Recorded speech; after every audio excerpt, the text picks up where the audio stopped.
Premier intermède. L'extrait suivant, comme tous ceux qui portent le titre d'intermède, est tiré de Derry, Histoire cachée d'une ville, de Mike Hanlon. Il s'agit d'un ensemble de notes et de fragments manuscrits qui n'ont jamais été publiés, et qui se présentent à peu près comme un journal, trouvé dans les coffres de la bibliothèque municipale de Derry. Le titre mentionné ci-dessus est celui qui figure sur la chemise dans laquelle ces notes ont été conservées jusqu'ici. Toutefois, l'auteur se réfère à plusieurs reprises à l'ouvrage dans ses notes de la manière suivante. Derry, coup d'œil en enfer, par la porte de service. Tout laisse à penser que l'idée de publier ces notes a plus d'une fois traversé l'esprit de M. Hanlon. Le 2 janvier 1985. Toute une ville peut-elle être hantée?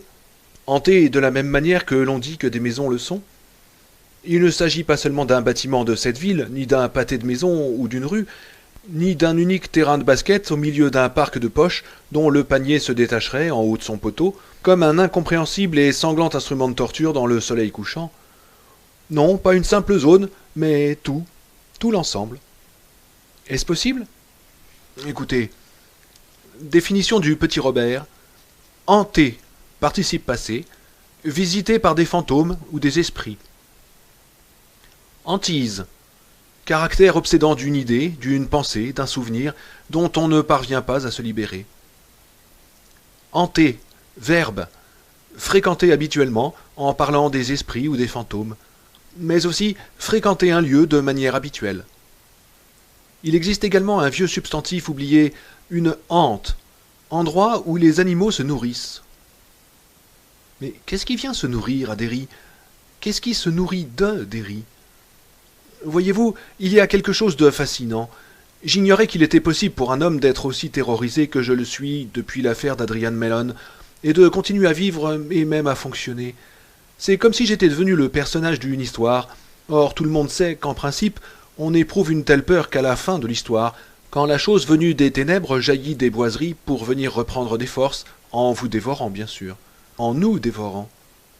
Mais si je suis dans une histoire, il ne s'agit pas de l'un des classiques de l'épouvante signés Poe, Lovecraft ou Bradbury. Si je ne sais pas tout, voyez-vous, je suis loin d'être totalement ignorant. Je ne m'y suis pas mis après avoir lu dans le Derry News, un jour de septembre dernier, le compte-rendu des auditions préliminaires du jeune Unwin, même si c'est cela qui m'a fait penser que le clown était peut-être de retour. Le clown qui a assassiné George Denbrough.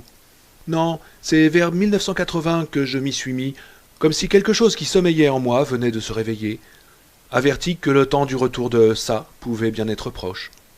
Quelque chose? Le veilleur, je suppose. À moins que ce ne soit la voix de la tortue. Oui, je crois plutôt que c'était elle. Je sais que c'est ce qu'aurait pensé Bill Denbrough.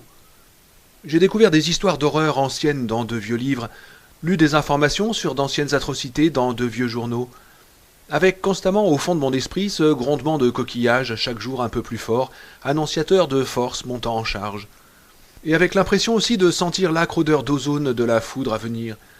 J'ai commencé alors à prendre des notes pour un livre que je ne vivrais pas assez longtemps pour écrire, et en même temps ma vie continuait son train-train. À l'un des niveaux de mon esprit, je cohabitais et cohabite toujours avec les horreurs les plus grotesques, les plus délirantes. À un autre, je continue de mener l'existence ordinaire d'un bibliothécaire de petite ville. Je remets des livres à leur place, j'établis les cartes des nouveaux adhérents, j'éteins les lecteurs de microfilms laissés branchés par des gens négligents, je plaisante avec Carole Danner sur le plaisir que j'aurais à accoucher avec elle, et elle me répond sur le même ton qu'elle aussi, ça lui ferait plaisir. Mais nous savons l'un et l'autre qu'elle plaisante et moi pas. Comme nous savons qu'elle ne restera pas bien longtemps dans un trou comme Derry, alors que moi j'y vivrai jusqu'à ma mort, à rapetasser les pages déchirées des revues, à siéger à la commission mensuelle des acquisitions, ma pipe à la bouche, et une pile du journal des bibliothèques à portée de la main, m'éveillant au milieu de la nuit, les poings écrasés contre ma bouche pour étouffer un hurlement. Erronées, les conventions gothiques du genre. Mes cheveux ne sont pas devenus blancs, je ne suis pas somnambule, je ne tiens pas de propos sibyllins et ne porte pas de gris-gris sur moi. Je crois que je ris un peu plus fréquemment, c'est tout, d'un rire qui sonne un peu trop aigu et bizarre, sans doute, car parfois les gens me jettent des regards curieux. Une partie de moi-même, celle que Bill appellerait la voix de la tortue, me dit que je devrais tous les contacter ce soir. Mais en suis-je absolument certain, actuellement? Non, bien sûr que non. Mais Seigneur, ce qui est arrivé à Adrian Mellon ressemble tellement à ce qui est arrivé à George, le frère de Bill Lebeg, à l'automne 57. Si ça a recommencé, je les appellerai. Il le faut. Mais pas maintenant. C'est trop tôt de toute façon. Les choses avaient débuté lentement, la dernière fois, pour ne devenir sérieuses que pendant l'été 58. J'attends donc, et je remplis cette attente avec des mots dans ce carnet, ou en contemplant dans un miroir l'étranger que l'enfant est devenu. L'enfant avait une expression studieuse et timide. Le visage de l'homme est celui d'un employé de banque dans un western, le type qui n'a même pas une réplique à donner, celui qui lève les mains et prend un air terrorisé quand les bandits attaquent. Et si le scénario prévoit que quelqu'un doit être abattu par les méchants, ce sera lui. Toujours le même, ce bon vieux Mike, le regard un peu fixe peut-être, et les paupières légèrement gonflées à cause d'un sommeil perturbé, mais pas au point qu'on le remarque. À moins de le regarder de très très près, à la distance du baiser, distance à laquelle je ne me suis pas trouvé depuis longtemps. En me jetant un simple coup d'œil, on pourrait se dire « Voilà quelqu'un qui lit trop, mais c'est tout ». Peu de chance de deviner le combat auquel se livre actuellement l'employé de banque au visage timide, combat pour tenir, pour ne pas devenir fou. Si je donne ces coups de téléphone, cela pourra signifier la mort pour certains. Ce n'est là qu'une des choses que je dois envisager. Lors de ces nuits interminables, quand le sommeil ne vient pas, et que je reste allongé dans mon pyjama de flanelle bleue, les lunettes soigneusement repliées sur la table de nuit à côté du verre d'eau, mis là au cas où je me réveillerais en ayant soif. Étendu dans le noir, je le bois à petites gorgées et me demande de quoi ils se souviennent exactement. J'ai parfois la conviction qu'ils ne se souviennent de rien, parce qu'ils n'ont aucun besoin de se souvenir. Je suis le seul à entendre la voix de la tortue, le seul qui se rappelle, car je suis le seul à être resté ici, à Derry. Et comme ils sont dispersés aux quatre vents, ils n'ont aucun moyen de savoir que leurs existences ont suivi des chemins parallèles. Les faire revenir, le leur montrer, oui, cela pourrait tuer l'un d'entre eux, ou même tous. C'est pourquoi j'y pense sans cesse. Je pense sans cesse à eux, dans un effort pour les voir comme ils étaient et comme ils doivent sans doute être maintenant, pour déterminer lequel d'entre eux est le plus vulnérable. Richie Tosier, la grande gueule, me dis-je parfois. C'était lui que Chris, Huggins et Bowers semblaient attraper le plus souvent, en dépit de l'obésité de Ben. C'était Bowers que Richie redoutait le plus, que nous redoutions tous le plus, mais les autres arrivaient aussi à le terroriser complètement. Si je le relance en Californie, ne va-t-il pas avoir l'impression cauchemardesque d'un retour des grands méchants? Deux surgis de la tombe et le troisième échappé de l'asile de Juniper Hill, où il délire encore aujourd'hui. D'autres fois, c'est Eddie qui me paraît avoir été le plus faible. Eddie avec son char d'assaut de mer et ses épouvantables crises d'asthme. Beverly, elle s'efforçait de parler comme les durs, mais elle avait aussi peur que les autres. Ou Bill, le bègue, que l'horreur ne quitte pas quand il tape sur sa machine à écrire. Ou Stan Uris. Effilée comme un rasoir, la lame d'une guillotine est suspendue au-dessus de leur tête, mais plus j'y pense, plus je suis convaincu qu'ils en ignorent la présence. Je suis celui qui peut déclencher le mécanisme, il me suffit d'ouvrir mon répertoire et de les appeler les uns après les autres. Mais je n'aurais peut-être pas besoin de le faire. Je m'accroche à l'espoir, de plus en plus ténu, d'avoir pris les cris de souris de mon esprit pusillanime pour la voix authentique de la tortue. Qu'avons-nous, après tout? Mellon en juillet, le cadavre d'un enfant trouvé mort sur Nailbot Street en octobre, et un autre dans Memorial Park début décembre, juste avant les premières neiges. Pourquoi pas un vagabond, comme l'écrivent les journaux, ou un cinglé, qui aurait depuis quitté Derry, ou se serait supprimé lui-même, pris de remords ou de dégoût, comme l'aurait fait le véritable Jack l'Éventreur d'après certains livres. Peut-être. Mais c'est juste en face de la vieille maison maudite de Nailbot Street que l'on a retrouvé la petite Albrecht, tuée le même jour que George Lenbrew, 27 ans auparavant. Et le petit Johnson que l'on a découvert dans Memorial Park avec une jambe en moins. Memorial Park, c'est là aussi que se dresse le château d'eau de Derry, et le gamin gisait presque à son pied. Le château d'eau est à un jet de pierre des friches mortes. Le château d'eau est également l'endroit où Stan Uris a vu ses garçons. Ces garçons morts. À ce stade, ce n'était peut-être encore que pure coïncidence ou simple mirage, voire quelque chose entre les deux, une sorte d'écho maléfique, pourquoi pas. Il me semble que oui. Ici, à Derry, tout est possible.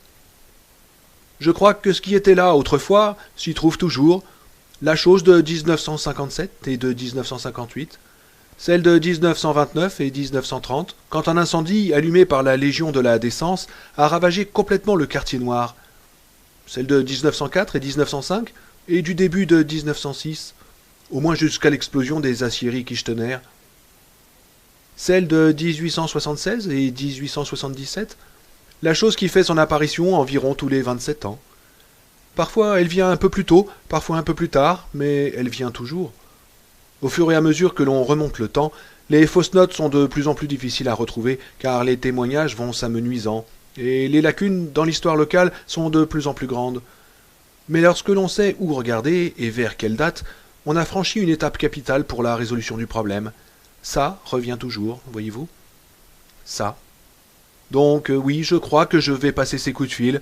Je crois que nous avons été désignés. Pour quelque obscure raison, nous avons été choisis pour y mettre un terme définitif. Destin aveugle, fortune aveugle, ou encore une fois, cette fichue tortue. Peut-être ordonne-t-elle aussi, en plus de parler. Je l'ignore. C'est sans doute sans importance. La tortue ne peut pas nous aider, disait Bill à l'époque. Ce qui était vrai alors doit encore l'être aujourd'hui. Je nous revois debout dans l'eau, nous tenant par la main, faisant le serment de revenir si jamais ça recommençait. On aurait presque dit à un anneau druidique, le sang de nos mains, paume contre paume, signant notre promesse. Un rituel peut-être aussi ancien que l'humanité elle-même, un moyen mystérieux de puiser à la source de tout pouvoir, celle qui court, souterraine, aux limites de ce que nous savons et de ce que nous soupçonnons. Car les similitudes... Mais voici que je fais mon Bildenbrough, rabâchant comme lui bégayait, revenant toujours sur les mêmes choses, à savoir quelques faits et quantité de suppositions déplaisantes, et plutôt brumeuses, qui prennent un caractère de plus en plus obsessionnel à chaque paragraphe. Malsain, inutile, et même dangereux, mais il est tellement pénible d'attendre les événements. En principe, ce carnet de notes a pour but de dépasser cette obsession en élargissant mon champ d'observation. Après tout, il ne s'agit pas seulement de l'histoire de 7 mômes, tous plus ou moins malheureux, rejetés par leur père et ayant dérapé dans un cauchemar pendant un été caniculaire, alors qu'Eisenhower était encore président. Si vous voulez, c'est une tentative pour faire prendre du champ à la caméra, afin qu'elle englobe toute la ville, ce lieu où près de 35 000 personnes travaillent, mangent, dorment, copulent, font leurs courses, circulent, déambulent, vont à l'école ou en prison, et d'où parfois ils disparaissent dans les ténèbres. Pour savoir ce qu'est un lieu, je crois sincèrement qu'il faut savoir ce qu'il fut. Et si je devais absolument préciser le jour où tout ça a recommencé pour moi, je désignerais celui au printemps 1980, où je rendis visite à Albert Carson, mort l'été dernier à 91 ans, chargé d'an comme d'honneur. Il était resté bibliothécaire en chef de 1914 à 1960, une durée incroyable, mais il était lui-même incroyable, et personne ne me paraissait mieux placé que lui pour me dire par où commencer mes recherches historiques. L'entrevue eut lieu sous son porche, où il répondit à mes questions d'une voix éraillée, car il luttait déjà contre le cancer de la gorge qui a fini par l'emporter. « Il n'y en a pas un seul qui vaut tripette, comme vous le savez fort bien, dit-il. »« Mais alors, par où dois-je commencer ?»« Commencer quoi, au nom du ciel ?»« Mes recherches sur l'histoire de la région, de la commune de Derry. »« Oh, bon, il faut partir de Friki et de Michaud. Ils passent pour être les meilleurs. »« Et une fois que je les aurai lus ?»« Lus ? Oh, Seigneur, non, jetez-les à la corbeille à papier. C'est ça votre première étape. Ensuite, lisez Bundinger. Bronson Bundinger était un chercheur lamentable qui souffrait d'une glaphomanie incurable. Si la moitié de ce que j'ai entendu dire est vrai, mais quand il s'agissait de Derry, il s'en sortait mieux. Presque tous les faits qu'il rapporte sont faux, mais il a tout faux avec le juste sentiment des choses, Hanlon. Je ne pus m'empêcher de rire et Carson sourit de ses lèvres gercées.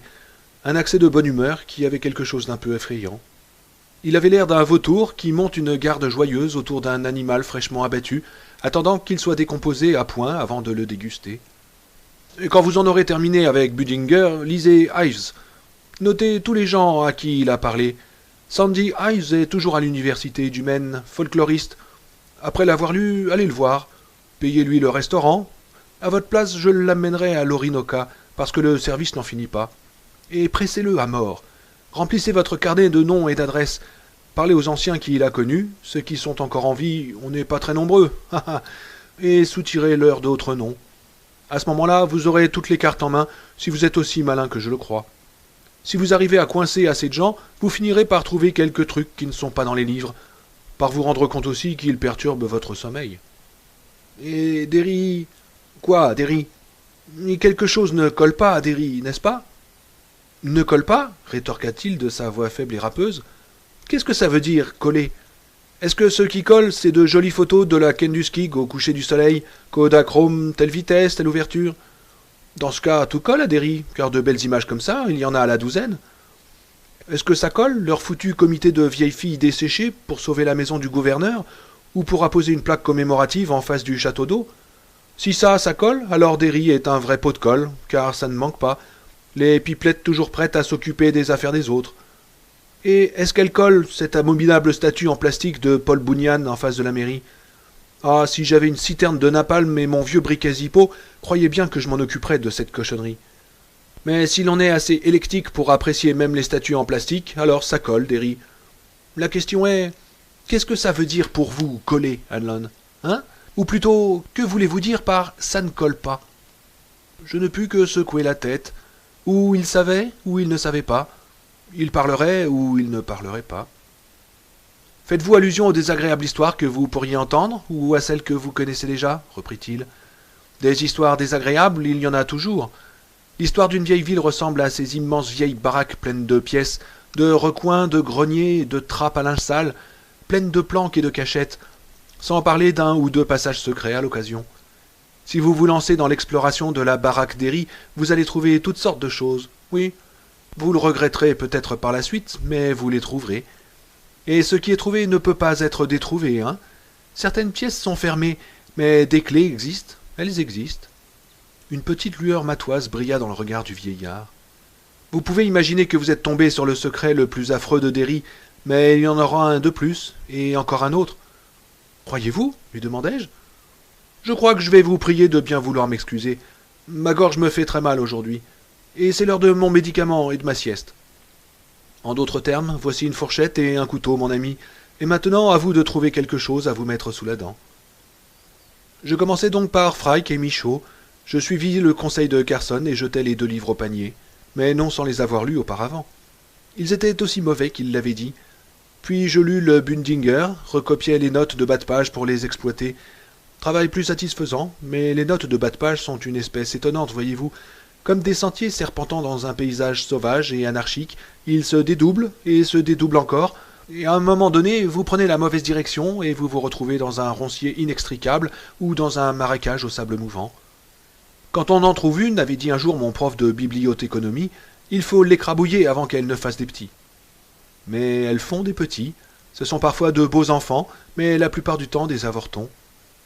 Celle de l'histoire du vieux Derry de Bundinger, au style emprunté, vagabondait parmi un bon siècle de livres oubliés et de thèses poussiéreuses dans le domaine de l'histoire et du folklore, parmi aussi des articles de revues défuntes et des piles de registres municipaux à donner le tournis.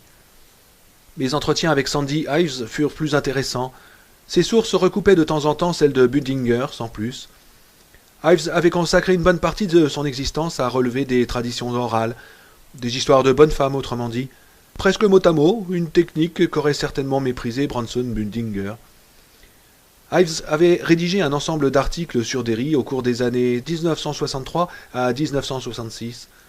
La plupart des vieux auxquels il avait alors parlé étaient morts au moment où j'entrepris mes propres investigations, mais ils avaient eu des fils, des filles ou des neveux. Et bien entendu, il ne faut pas oublier cette vérité première. Tout vieillard qui meurt ne tarde pas à être remplacé par un autre. Quant aux bonnes histoires, elles ne meurent jamais, elles sont toujours transmises. Je m'assis donc sous quantité de porche, m'appuyai à quantité de piliers, bus quantité de thé, de bière, industrielle ou domestique, de mixtures diverses, d'eau du robinet et d'eau de source. J'écoutais beaucoup, et mon magnétophone tourna pendant des heures et des heures. Bundinger et Ives étaient entièrement d'accord sur un point. Les premiers colons blancs à s'être installés étaient à peu près 300 et anglais. Ils avaient une charte et étaient connus sous le nom de Derry Company. La terre qui leur avait été concédée couvrait ce qui est aujourd'hui Derry, l'essentiel de Newport et des petites portions des villes environnantes. Et en l'an 1741, tout le monde disparut de la commune de Derry. Tout le monde était là en juin, 340 âmes à cette époque, mais en octobre, il n'y avait plus personne. Le petit village de Maisons de Bois devint complètement désert. L'une d'elles, qui se dressait à peu près à l'emplacement actuel du carrefour de Witcham et Jackson Street, avait entièrement brûlé. Michaud tient pour acquis que tous les villageois ont été massacrés par les Indiens, Mais en dehors de la maison incendiée, rien ne vient étayer cette thèse. Il est plus vraisemblable qu'un poêle mal réglé ait communiqué le feu à la maison. Douteux ce massacre par les Indiens. Pas d'ossements, pas de cadavres. Une inondation? Pas cette année. Une épidémie? Pas la moindre trace dans les autres villes de la région. Les gens ont purement et simplement disparu. Tous les 440, sans laisser un seul indice. À ma connaissance, il n'y a qu'un cas vaguement semblable dans toute l'histoire américaine, celui de la disparition des colons de l'île Roanoke en Virginie. Tous les écoliers en ont entendu parler, mais qui est au courant de l'affaire de Derry? Pas même les gens qui y habitent, dirait-on. J'ai interrogé là-dessus plusieurs étudiants, tous inscrits en cours d'histoire du Maine. Ils ne savaient rien. J'ai ensuite vérifié le texte, le Maine autrefois et maintenant. L'index comporte un peu plus de 40 entrées à Derry. La plupart se rapportent à la vague de prospérité liée à l'exploitation du bois. Pas un mot sur la disparition des premiers colons, et néanmoins comment le qualifierais-je? Ce silence cadre avec le reste du tableau. Une sorte de mur de silence entoure bien des choses qui se sont passées ici, et cependant les gens parlent. J'imagine que rien ne peut les en empêcher, mais il faut écouter attentivement, ce qui est un talent rare. Je me flatte de l'avoir développé chez moi au cours des 4 dernières années. Un vieil homme m'a parlé de sa femme, qui avait entendu des voix qui s'adressaient à elle par la bonde de son évier au cours des 3 semaines qui précédèrent la mort de leur fille, au tout début de l'hiver 57-58. Cette fillette fut l'une des premières victimes de la vague de meurtres qui avait commencé par George Denbrough et ne prit fin qu'au cours de l'été suivant. Une vraie cacophonie, elle jacassait tout en même temps, me dit-il. Il possédait une station-service Gulf sur Kansas Street et me parlait entre 2 allers-retours, le pas traînant à la pompe où il faisait le plein, vérifiait le niveau d'huile et essuyait les pare-brises. Elle leur a répondu une fois qu'elle m'a raconté, malgré sa frousse. Elle s'est penchée sur la vidange et a crié dedans « Qui diable êtes-vous » Et toutes ces voix lui ont répondu par des grognements, des sanglots, des rires, des hurlements, des sifflements, des jacasseries, on pouvait pas imaginer, il paraît. Comment vous vous appelez? Elles auraient répondu, alors que l'homme possédé a répondu à Jésus, notre nom est Légion. Elle est restée 2 ans sans pouvoir approcher de l'évier. Pendant 2 ans, j'ai passé 12 heures par jour à la station à me casser le cul, après quoi je devais faire toute la foutue vaisselle une fois à la maison. Il venait de prendre une bouteille de Pepsi dans le distributeur à côté de la porte de son bureau, et je le regardais, ce vieil homme de plus de 70 ans, en combinaison de mécano grise et délavée, avec au coin des yeux et de la bouche un delta de rides. « Vous devez commencer à vous dire que je suis complètement cinglé, reprit-il. Mais je vais vous dire quelque chose d'autre, si vous arrêtez votre bidule, là. » Je coupai l'enregistrement et lui souris. « Étant donné tout ce que j'ai déjà entendu depuis 2 ans, vous avez encore un bon bout de chemin à faire avant de me convaincre que vous êtes cinglé, répondis-je. Il me rendit son sourire, mais sans trace d'humour de sa part. Un soir, je faisais la vaisselle comme d'habitude. C'était à l'automne 1958, quand les choses s'étaient tassées. Ma femme dormait à l'étage. Betty a été le seul enfant que Dieu a jugé bon de nous donner, et après sa mort, ma femme a passé beaucoup de temps à dormir. Bon, je retire la bonde et l'eau commence à couler dans la vidange. Vous connaissez le bruit que font les eaux bien savonneuses quand elles s'écoulent. Une sorte de bruit de succion. C'était ce bruit que j'entendais sans y prêter attention. Je me disais que j'allais sortir couper un peu de bois pour le feu dans la pentille. Et quand le bruit s'est calmé, j'ai entendu la voix de ma fille qui venait de là-dedans. Qui riait dans cette saloperie de tuyau. Ouais, quelque part dans le noir, elle riait. Sauf qu'on aurait plutôt dit qu'elle criait, si l'on faisait un peu attention. Ou les deux. Elle criait et riait dans les tuyaux. Jamais je n'avais entendu quelque chose comme ça. Peut-être que je l'ai seulement imaginé, peut-être, mais je ne crois pas. Il me regarda et je lui rendis son regard. La lumière qui tombait par les vitres sales lui faisait un visage marqué par les années, lui donnèrent l'air aussi vieux que Mathusalem. Je me souviens avoir ressenti une impression de froid, de grand froid à cet instant. « Vous croyez que je raconte des blagues ?» me demanda le vieil homme, qui devait avoir à peine plus de 45 ans en 57, et auquel Dieu n'avait donné que 7 enfants, une fille, Betty Ripsom, trouvée éventrée, raidie par le froid, tout au bout de Jackson Street, juste après les fêtes de Noël. « Non, répondis-je, je ne crois pas que vous me racontez de blagues, monsieur Ripsom. »« Vous dites la vérité, vous aussi, remarqua-t-il avec une note d'émerveillement. Ça se lit sur votre visage. » Je crois qu'il s'apprêtait à m'en dire davantage, mais une voiture entra dans la station et roula sur le fil qui déclenchait la sonnerie stridente du signal au-dessus de nous. Nous sursautâmes tous les deux et je laissai échapper un petit cri. Ripsom se leva et se dirigea de son palan vers la voiture tout en s'essuyant les mains avec un vieux chiffon. Lorsqu'il revint, il me jeta le regard peu amène qu'il devait réserver aux intrus qui ne lui inspiraient pas confiance. Je le saluai et pris congé. Bundinger et Ives étaient d'accord sur un second point. Quelque chose ne collait pas à Derry, quelque chose n'avait jamais collé. Je vis Albert Carson pour la deuxième fois quelques mois avant sa mort. L'état de sa gorge avait empiré. Il n'en sortait plus qu'une sorte de petit sifflement murmuré. « Toujours l'idée d'écrire l'histoire de Derry, Hanlon ?»« Oui, plus ou moins. Je n'avais évidemment jamais envisagé de rédiger une histoire de la commune, pas exactement, et je crois qu'il s'en doutait. « Cela vous prendra 20 ans, susurra-t-il, et personne ne la lira. Personne ne voudra la lire. Laissez tomber, Hanlon. » Il se tut quelques instants, puis ajouta. « Bundinger a fini par se suicider, au fait. Le saviez-vous » Bien entendu, je le savais. Mais seulement parce que les gens parlent et que j'avais appris à écouter. L'article du Derry News parlait d'un accident mortel dû à une chute, et indéniablement, Bronson Bundinger avait fait une chute.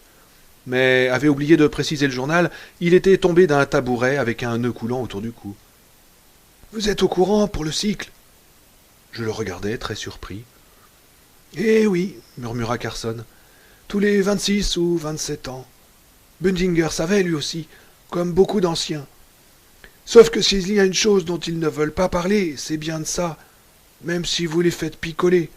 Laissez tomber, Hanlon. » Il tendit vers moi une main qui se referma sur mon poignet comme une serre d'oiseau, et je crus sentir la brûlure du cancer qui lui dévorait l'organisme, se gorgeant de tout ce qui s'y trouvait encore de consommable, c'est-à-dire plus grand-chose à cette époque.